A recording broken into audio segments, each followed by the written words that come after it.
ഇന്നത്തെ നമ്മുടെ തോട്ടത്തിൻ്റെ അവസ്ഥ കേട്ടോ. ഇന്ന് കാലത്തും മഴയും കാറ്റും കൂടി ഒരുമിച്ച് വന്നു. അപ്പോൾ എന്തായി, ചെടിയൊക്കെ മറിഞ്ഞേ വന്നു. അവിടെ ഫുള്ള് ചെടികൾ മറിഞ്ഞു വീണ് കണ്ട. അങ്ങനെ ഇവിടെ ഒക്കെ ചെടികൾ, ഒരു പകുതി മുക്കാൽ ചെടികൾ മറിഞ്ഞു വീണു. അപ്പോൾ നമ്മൾ ഇതൊന്നും കണ്ട് ഭയപ്പെടരുത്. നമ്മൾ എന്താ ചെയ്യേണ്ടതെന്ന് വെച്ച് കഴിഞ്ഞാൽ ജസ്റ്റ് ഇത് ഇങ്ങനത്തെ ഒരു വടി കൊണ്ട് വെട്ടാം.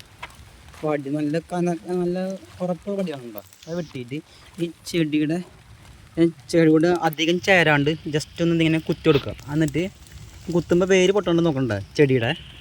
അതിന് ശേഷം ഒരു വള്ളി വെച്ചിട്ട് ചെടി ഒന്ന് കെട്ടി കൊടുക്കുക. അപ്പോൾ കാറ്റും മഴ വന്നതിന് വലിയ കുഴപ്പമായിട്ട് നിൽക്കും. പിന്നെ ചെടിയുടെ സൈഡിൽ നിന്ന് ഇതുപോലെ മണ്ണ് ഒലിച്ചു പോകും.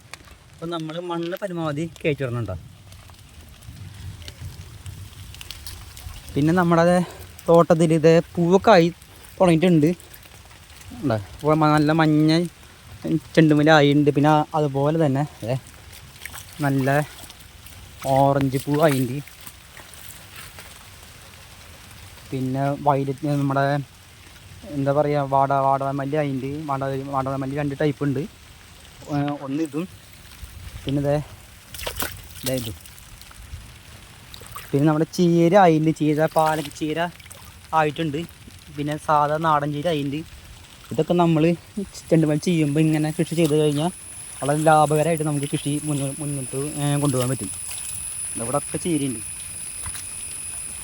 ഇവിടെ വാടാമല്ലി ഉണ്ട്.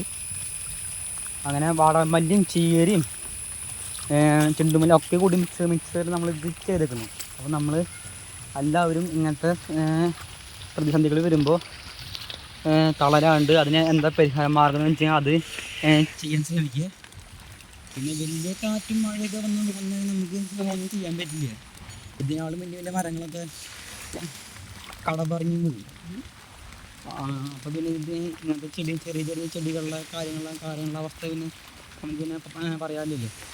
അപ്പോൾ അതുകൊണ്ട് നിങ്ങളെല്ലാവരും ചെയ്യാനുള്ള കാര്യങ്ങൾ അപ്പം ചെയ്യുക.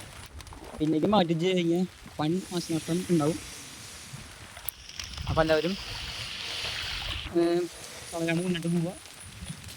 അപ്പോൾ ഓക്കെ.